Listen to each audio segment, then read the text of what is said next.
బలోచిస్తాన్ పాకిస్తాన్ నుంచి వేరుపడి ఈ మధ్యనే ప్రత్యేక దేశం ప్రకటించుకుంది.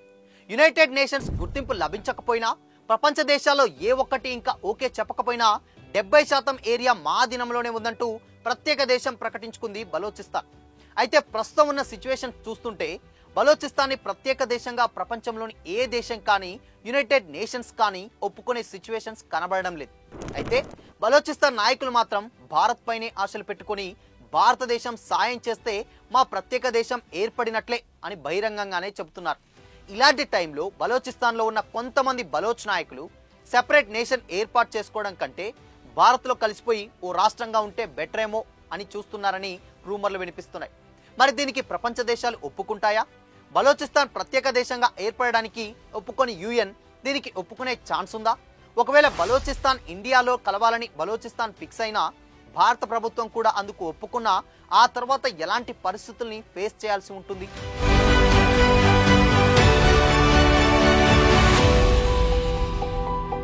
ఫస్ట్ బ్రీఫ్గా బలోచిస్తాన్ గురించి తెలుసుకుందాం. దశాబ్దాలుగా స్వాతంత్ర్యం కోసం పోరాడుతున్న ప్రాంతం బలోచిస్తాన్. 1947లో మోసం చేసి బలోచిస్తాన్ ప్రాంతాన్ని పాకిస్తాన్ ఆక్రమించుకుందని, అప్పటి నుంచి బలోచ్ ప్రాంతంలోని ఖనిజాలని, సహజ వనరులను దోచుకోవడమే కాకుండా ఇక్కడి ప్రజల్ని కూడా బానిసల కంటే హీనంగా చూస్తుందని బలోచ్ లిబరేషన్ ఆర్మీ లాంటి సాయుధ దళాలు పాక్ గవర్నమెంట్ కి వ్యతిరేకంగా ఫైట్ చేస్తున్నాయి. వాళ్ళ ప్రత్యేక గుర్తింపును కాపాడుకోవడానికి, స్వయం పాలన కోసం నిరంతరం పోరాడుతున్నారు. ఈ పోరాటాన్ని అమెరికా, చైనా, యూరప్ దేశాలు తీవ్రవాద పోరాటంగా చూస్తే, భారత్ మాత్రం దీన్ని స్వేచ్ఛ కోసం జరుగుతున్న యుద్ధంగానే చూస్తుంది. అయితే బలోచిస్తాన్ పాకిస్తాన్ కి భౌగోళికంగా వ్యూహాత్మకమైన ప్రాంతం కావడం అండ్ అలాగే ఇక్కడి సహజ వనరులతో పాకిస్తాన్ ఆర్థిక వ్యవస్థకి చాలా లాభం వస్తుండడం, అన్నింటికీ మించి పాక్ చైనా కలిసి కడుతున్న సిపెక్ కారిడార్ ఈ బలోచ్ ప్రాంతం నుంచే వెళ్లడంతో దీన్ని వదులుకోవడానికి పాకిస్తాన్ ఏ మాత్రం ఒప్పుకోవడం లేదు. సో పోరాటం జరుగుతూనే ఉంది. బలోచ్ ఆర్మీ పాక్ ఆర్మీ వాళ్ళని బాంబులతో చంపేస్తుంటే పాక్ ప్రభుత్వం బలోచ్ ఆర్మీలోని వాళ్ళని పట్టుకెళ్లి చంపేస్తుంది. ఇక రీసెంట్ గా ఇండియా ఆపరేషన్ సింధూర్ స్టార్ట్ చేసిన తర్వాత ఇండియా పాకిస్తాన్ మధ్య 2 రోజుల పాటు చిన్న సైజ్ యుద్ధమే జరిగింది. ఇదే అదునుగా బలోచ్ ఆర్మీ రియాక్ట్ అయి పాక్ ఆధీనంలో ఉండే క్వెట్టా లాంటి నగరాలని వాళ్ళ కంట్రోల్లోకి తీసుకోవడమే కాకుండా 70% బలోచిస్తాన్ మా ఆధీనంలోనే ఉంది కాబట్టి మాకు ప్రత్యేక దేశం ఇచ్చేయండి అని డిమాండ్ మొదలుపెట్టారు. కానీ యుఎన్ కానీ, యూనియన్ పర్మనెంట్ మెంబర్స్ కానీ దీనికి ఒప్పుకునే పరిస్థితి కనిపించట్లేదు.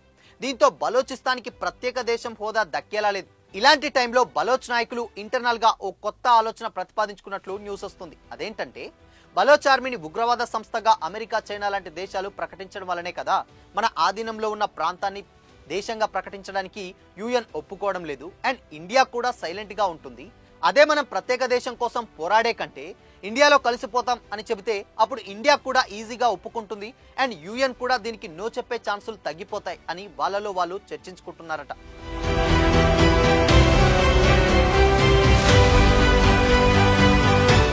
బలోచిస్తాన్ దేశంగా ఏర్పడడంలో ఇప్పట్లో సాధ్యమయ్యే ఛాన్సులు కనిపించడం లేదు. అయితే బలోచ్లు ఇంటర్నల్ గా చర్చించుకున్నట్లు ఇండియాలో ఓ రాష్ట్రంగా కలిసే ఛాన్స్ ఉందా అంటే ఆన్సర్ చాలా కాంప్లికేటెడ్.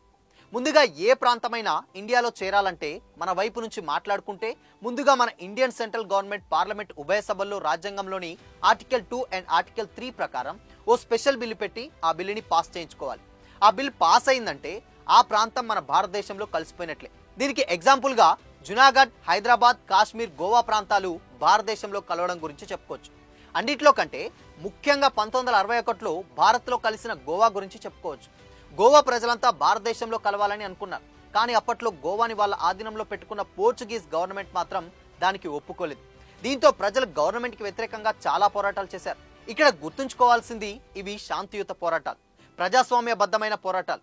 ఆయుధాలతో పోర్చుగీస్ ఆర్మీపై దాడులు చేయలేదు. ఇండియన్ గవర్నమెంట్ కూడా పోర్చుగీస్ ప్రభుత్వానికి అన్ని రకాలుగా ఎక్స్ప్లెనేషన్స్ ఇచ్చి గోవాని ఇండియాకు వదిలేయాలని కోరింది. కానీ పోర్చుగీస్ ప్రభుత్వం మాత్రం గోవాని వదులుకోవడానికి ఒప్పుకోలేదు. దీంతో ఫైనల్ డెసిషన్ ఇండియన్ గవర్నమెంట్ ఆర్మీని పంపించి పోర్చుగీస్ ఆర్మీని ఓడించి గోవాని కంప్లీట్ గా ఇండియాలో కలుపుకుంది. మరి బలోచిస్తాన్ లో కూడా ఇలాంటి సైనిక చర్య కుదురుతుందా? అలా చేస్తే ఐక్యరాజ్య సమితి ఏం చేస్తుంది? 1961లో గోవాలో ఉన్న పోర్చుగీస్ సైన్యాన్ని తరిమికొట్టి భారత్ స్వాధీనం చేసుకున్నప్పుడు పోర్చుగల్ వెంటనే యుఎన్ లో భారత్ చర్య దురాక్రమణ అంటూ తీర్మానం పెట్టింది. Pakistan, US, UK, Australia, New Zealand, Canada, European union దేశాలు ఇండియా సైనిక చర్యని తీవ్రంగా ఖండించాయి. ఇండియాపై చర్యలు తీసుకోవాలని కూడా డిమాండ్ చేశాయి. శ్రీలంక, ఇండోనేషియా, చైనా, అరబ్ దేశాలు ఇండియాకి సపోర్ట్ చేశాయి. అయితే ఇక్కడ కూడా మనల్ని రష్యానే కాపాడింది, మనకి ఫుల్ సపోర్ట్ ఇచ్చింది. యుఎన్లో తనకున్న వీటో అధికారంతో భారత్పై పెట్టిన తీర్మానాన్ని వీటో చేసింది. సో అలా రష్యా సపోర్ట్తో ఇండియా గోవాని స్వాధీనం చేసుకుంది. మరి ఇది బలోచిస్తాన్ విషయంలో సాధ్యమవుతుందా అంటే ఛాన్సెస్ చాలా తక్కువ. ఎందుకంటే ఒకవేళ ఇండియా బలోచిస్తాన్ దేశంలో కలుపుకోవాలనుకున్నా, దానికోసం ఏ మాత్రం సైనిక చర్యకు దిగినా, లేదంటే బలోచ్ ఆర్మీ సంప్రదింపులు జరిపినా దాన్ని పాకిస్తాన్ తీవ్రంగా వ్యతిరేకిస్తుంది. ప్రపంచంలోనే అతిపెద్ద జియోపొలిటికల్ ఇష్యూ అవుతుంది. ఆసియాలో యుఎస్ కి పాకిస్తాన్ చాలా స్ట్రాటజిక్ పార్ట్నర్. దానివల్ల పాక్ కి నష్టం కలిగించే పని ఇండియా చేస్తే యుఎస్ ఖచ్చితంగా వ్యతిరేకిస్తుంది అండ్ ఇండియాపై శాంక్షన్స్ కూడా పెట్టొచ్చు. యూరోపియన్ దేశాలు కూడా మనకి వ్యతిరేకంగా యుఎన్ కి వెళ్ళొచ్చు. ముఖ్యంగా మన పక్కనే మనల్ని దెబ్బతీయడానికి రెడీగా వెయిట్ చేస్తున్న చైనా కూడా పాకిస్తాన్ కి సపోర్ట్ గా యుఎన్ లో ఇండియాకి వ్యతిరేకంగా బిల్లు పెడుతుంది. అయితే ఈసారి రష్యా మనకి సపోర్ట్ వచ్చి ఆ బిల్లుని వీటో చేసే అవకాశాలు చాలా తక్కువ. దీంతో భారత చర్యకి వ్యతిరేకంగా యుఎన్ లో తీర్మానం పాస్ అవుతుంది. అప్పుడు మనం బలోచిస్తాన్ని ఖచ్చితంగా వదులుకోవాల్సిందే. అంటే బలోచిస్తాన్ కోసం ఆశపడి మనం ఏ మాత్రం చిన్న తప్పు చేసినా అటు యుఎస్, EU శాంక్షన్స్ ఎదుర్కొని ఆర్థికంగా నాశనం కావడమే కాకుండా యుఎన్ లో కూడా ఎదురు దెబ్బతిని బలోచిస్తాన్ని వదులుకోవాల్సి వస్తుంది. ఇదంతా బలోచిస్తాన్ని మనం కలుపుకోవాలనుకుంటే, అదే బలోచిస్తాన్ నాయకులే స్వయంగా ఇండియాలో చేరాలనుకుంటే, బలోచిస్తాన్ నాయకులు సపరేట్ నేషన్ గా కాకుండా నేరుగా భారత్ లో చేరాలన్నా కూడా దాదాపు స్వతంత్ర దేశంగా ఏర్పడడానికి ఫాలో కావాల్సిన రూల్సే అనుసరించాలి. పాకిస్తాన్ ప్రభుత్వం తమ ప్రాంతంలో చేస్తున్న మానవ హక్కుల ఉల్లంఘనలు, ప్రజల రక్షణ అవసరాన్ని హైలైట్ చేస్తూ యుఎన్ లో రిఫరెండం పెట్టాలి.